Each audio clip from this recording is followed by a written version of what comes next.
வணக்கம் நண்பர்களே, இன்றைக்கி ஜெயாஸ் கிச்சனில் சூப்பரான நம்ம ஃப்ரெஷ்ஷாக மசாலா அரைச்சி மட்டன் குழம்பு செய்ய போகிறோம். இப்போது அந்த மசாலாலாம் என்னென்னு பார்த்துடலாங்க. ஒரு அன்னாச்சி பூவு, ஒரு டீஸ்பூன் சோம்பு, ஒரு அரை பட்டை, ஒரு 3 கிராம்பு, ஒரு டீஸ்பூன் மிளகு, ஒரு டீஸ்பூன் ஜீரகம், ஒரு மராட்டி மொக்கு, 2 ஏலக்காய், பிரியாணி இலை ஒரு பிரியாணி இலை எடுத்து பாதியாக பிச்சு வச்சுருக்கிறேங்க. போதும். நான் இன்றைக்கி 1/2 கிலோ மட்டனுக்கான அளவுகள் தான் இப்போ நான் சொல்லிகிட்ருக்கிறேன். இந்த மசாலாலாம் நீங்கள் ஃப்ரெஷ்ஷாக அரைச்சி சேர்த்தும் போது ரொம்ப டேஸ்ட்டாக இருக்குங்க. இதோடையே நம்ம ஒரு 4 டேபிள் ஸ்பூன் அளவுக்கு வரமல்லி எடுத்துக்கோங்க.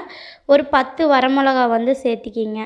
சேர்த்து இப்போ நம்ம ஒரு வாணலி வச்சு அதில் இந்த பொருள் எல்லாமே சேர்த்திடுவோம். நம்ம எடுத்து வச்சுருக்கிற எல்லா பொருட்களும் சேர்த்திட்டு சிம்மில் வைங்க. ரொம்ப ஹையில் வச்சுட்டு இல்லை மீடியமில் வச்சு நீங்கள் இப்படி பண்ணி வறுத்து எடுத்தீங்க அப்படின்னாக்கா ஃபுல்லாக தீஞ்சு போயிடும். அதனால் நல்லா சிம்மிலையே வச்சு ஒரு 5 நிமிஷம் நல்லா மெதுவான தீயில் நீங்கள் எடுக்கும்போது நல்லா மணமும் அப்படியே கமன்னு வருங்க. அந்த அளவுக்கு மணம் வரும்.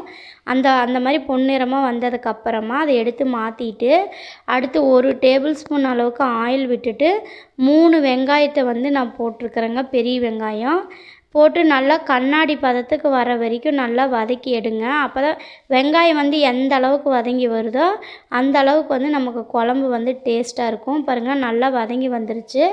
இப்போ ஒரு 15 பல் பூண்டும் ஒரு இன்ச் அளவுக்கு மட்டும் நான் இஞ்சி சேர்த்திக்கிங்க. சேர்த்தி அதோடைய தக்காளியும் சேர்த்தி நல்லா கலந்து விடுங்க. அதோட கருவேப்பிலையும் கொத்தமல்லியும் சேர்த்தி வதக்கி எடுத்துக்கோங்க. தக்காளியெல்லாம் நல்லா வதங்கி வந்துடணும். அதுக்கப்புறம் நம்ம எடுத்து வச்சுருந்த பவுடரை நான் மசாலா அரைச்சி எடுத்துட்டேங்க. அதோடைய தேங்காய் சேர்த்திட்டு அதையும் நல்லா கொரன்னு அரைச்சி எடுத்துருங்க. அரைச்சி எடுத்துட்டு நம்ம இந்த தக்காளி வெங்காயம் அதெல்லாம் எடுத்து நல்லா இந்த மாதிரி பேஸ்ட்டாக அரைச்சி எடுத்துக்கோங்க.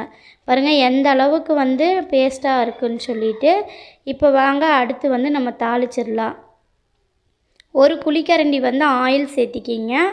ஆயில் நல்லா சூடாகி வந்த உடனே இதில் கருவேப்பிலையோ இல்லை மற்றபடி ஏதாச்சும் சோம்பு சீரகமெல்லாம் தாளிக்க வேண்டாம். டைரெக்டாக நீங்கள் மட்டன் சேர்த்திக்கிங்க. ஏன்னா நீங்கள் அப்படியே மட்டன் சேர்த்தும் போது கூட சுவையாக தான் இருக்கும். ஏன்னா நம்ம எல்லா மசாலா ஆல்ரெடி சேர்த்திட்டோம். இப்போ அதோடையே மஞ்சத்தூளும் கல்லுப்பும் சேர்த்தி நல்லா கலந்து விடுங்க.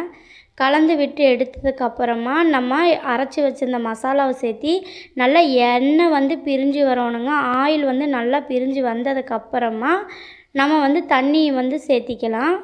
இப்போ பாருங்கள், நல்லா ஆயில் பிரிஞ்சு வந்துருச்சு. இப்போ நமக்கு எவ்வளோ தேவையோ அந்த அளவுக்கு நீங்கள் தண்ணியை சேர்த்திக்கலாம். இப்போ இதே மசாலாவில் நீங்கள் தண்ணி குழம்பு வைக்கலாம். கொஞ்சம் தண்ணி அதிகமாக வச்சிங்கன்னா தண்ணி குழம்பு கறி எடுத்து தனியாக வறுத்துக்கலாம். இல்லை கெட்டியாக வேணும் அப்படின்னாலும் நீங்கள் கெட்டியாக வச்சுக்கலாம். இப்போ பாருங்கள், ஒரு 5 விசில் விட்டு நான் எடுத்துட்டேன். சூப்பராக மட்டன் குழம்பு ரெடியாகி வந்துருச்சு. இந்த குழம்பு பூரி, சப்பாத்தி, இட்லி, தோசை, ரைஸு எல்லாத்துக்குமே செம டேஸ்ட்டாக இருக்குங்க. நீங்களும் ஒரு முறை இதே மாதிரி செஞ்சு பாருங்கள். இந்த சேனல் பிடிச்சிருந்தா சப்ஸ்கிரைப் பண்ணுங்கள், லைக் பண்ணுங்கள்.